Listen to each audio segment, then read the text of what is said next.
Ya ampun dek, dari tadi pagi kamu lihat layar mulu deh. Keluar sana nyapu halaman atau nyiram tanaman.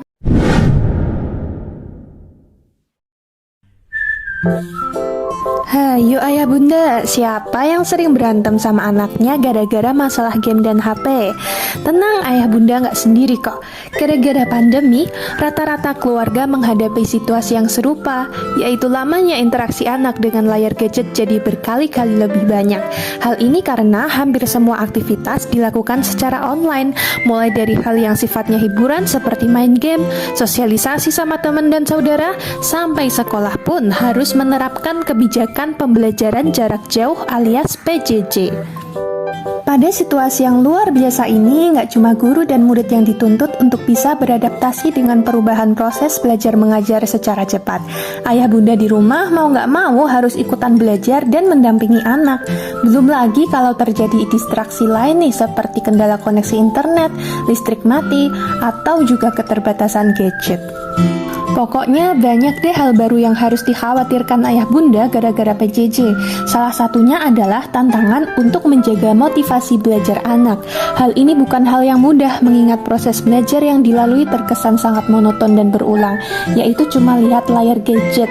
Tentu metode pembelajaran yang diterapkan setiap institusi pendidikan tidak sama. Secara umum ada 4 metode pengajaran online yang dilakukan, yaitu yang pertama memberi tugas dan soal latihan, yang kedua memberikan materi pengayaan dari internet, yang ketiga merekam video pembelajaran untuk ditonton murid, dan yang keempat yaitu mengajar secara live dengan aplikasi seperti Zoom, Google Meet, dan lain-lain.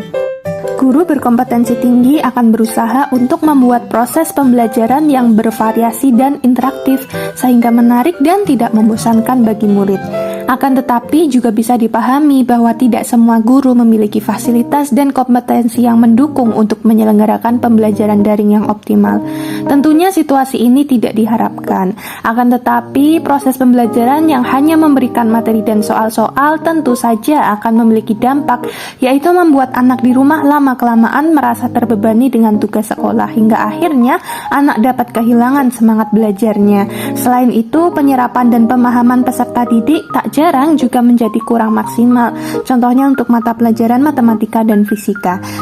Ujungnya ngerjain tugas juga tinggal cari jawaban di Google dan Brainly. Waduh. Masalah yang kedua adalah kekhawatiran atas terhambatnya perkembangan emosi dan sosial anak. Nggak salah juga sih kekhawatiran ini muncul karena tentu saja interaksi secara virtual melalui gadget akan sangat berbeda dengan interaksi secara langsung dengan manusia di dunia nyata. Jika bertemu dengan teman secara langsung, stres karena sekolah juga bisa diatasi karena bisa saling cerita dan mendukung satu sama lain berdasarkan kedekatan antar teman yang dibangun. Selain itu, suasana rumah ini dan juga gadget masih cenderung dipahami memiliki fungsi untuk melakukan kegiatan yang berhubungan dengan mencari kesenangan di waktu luang ketimbang untuk melakukan kegiatan yang serius seperti belajar. Alhasil, menjadi sebuah tantangan tersendiri bagi anak untuk mengendalikan diri dalam menjaga fokus dari distraksi yang dapat dengan mudah diakses melalui gadget.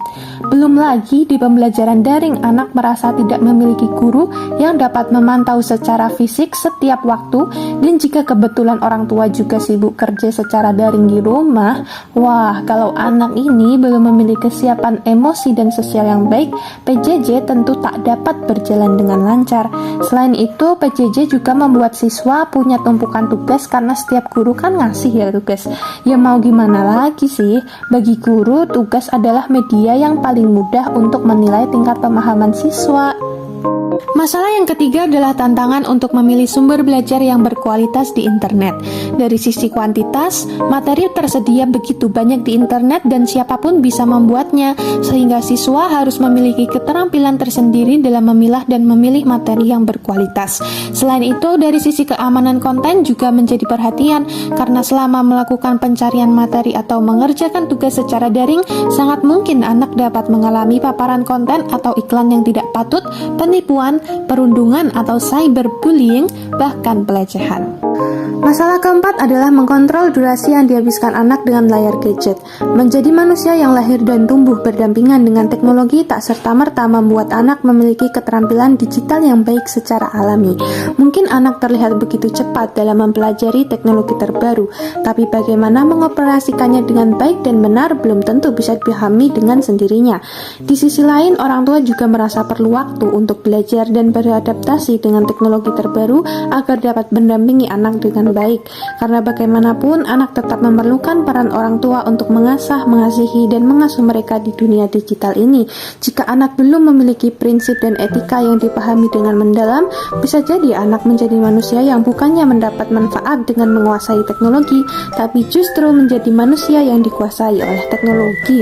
Perbedaan perilaku dalam memandang teknologi antara orang tua dan anak ini jika dibiarkan dapat menimbulkan keresahan yang dapat memicu konflik yang mengacaukan suasana rumah.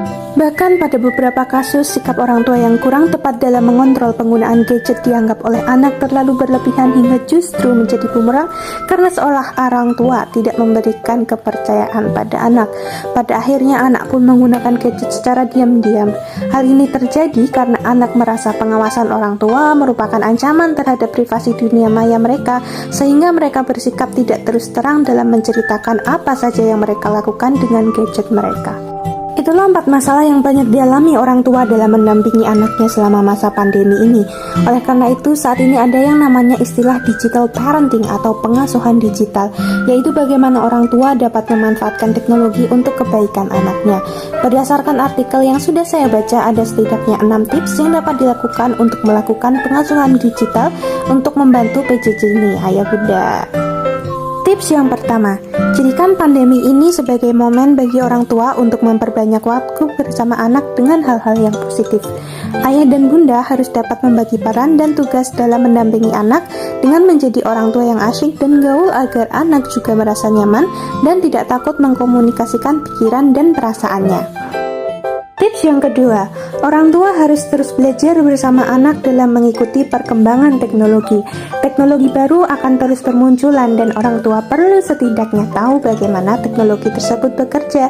Usahakan sisihkan waktu untuk mempelajarinya. Hal tersebut penting agar anak juga merasakan eksistensi orang tua di dalam dunia digital mereka. Selain itu, anak juga akan merasa bahwa orang tua mereka menjadi sahabat dan idola yang keren. Jangan pernah merasa sudah tertinggal jauh hingga menyerah untuk belajar teknologi. Tips ketiga, membuat jadwal harian mengenai aktivitas dan target apa saja yang akan dilakukan, serta konsisten melakukan evaluasi di malam hari. Hal ini karena situasi pembelajaran dari rumah dapat menciptakan ilusi bahwa mereka sedang liburan. Selain itu, anak juga akan memahami esensi yang didapat dari setiap aktivitas yang dilakukan. Buat batasan waktu atau aturan bersama dalam penggunaan gadget. Jangan biarkan anak ingin terus menambah waktu untuk bermain meskipun ia menangis dan memberontak. Terkadang orang tua lah yang membuat aturan, orang tua sendiri yang melanggar. Berikan hadiah pada anak ketika berhasil menyelesaikan target dan patuh terhadap aturan yang dibuat bersama.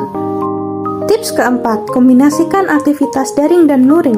Sebagai contoh, ayah bunda bisa mengajak anak untuk melakukan hal-hal positif di rumah, kemudian direkam untuk diunggah ke media sosial. Tips kelima, buat area rumah yang bebas gadget. Alihkan pikiran anak dari gadgetnya. Orang tua dapat mengajak anak membuat kreasi dari barang bekas, membaca buku cerita yang disukai, atau bermain puzzle dan Lego. Bisa juga mengajak anak untuk melakukan olahraga bersama. Tips keenam, daripada mengkhawatirkan tentang lamanya penggunaan gadget pada anak, lebih baik orang tua kini berfokus kepada konteks dan konten yang diakses anak melalui gadgetnya. Pertimbangkan apakah suatu aktivitas digital itu bermanfaat atau justru berbahaya. Mulailah berinvestasi pada hati anak dengan mengajarkan etika berinternet. Jika anak sudah punya pegangan prinsip, apapun yang terjadi ia akan berpegang teguh pada prinsip tersebut. Oke, itu tadi ayah bunda sedikit wawasan yang bisa saya bagikan terkait pembelajaran jarak jauh dan pengasuhan digital. Semoga apa yang kita pelajari bersama bisa bermanfaat bagi masa depan anak dan Indonesia ya. Terima kasih atas waktunya, jaga kesehatan dan salam semangat.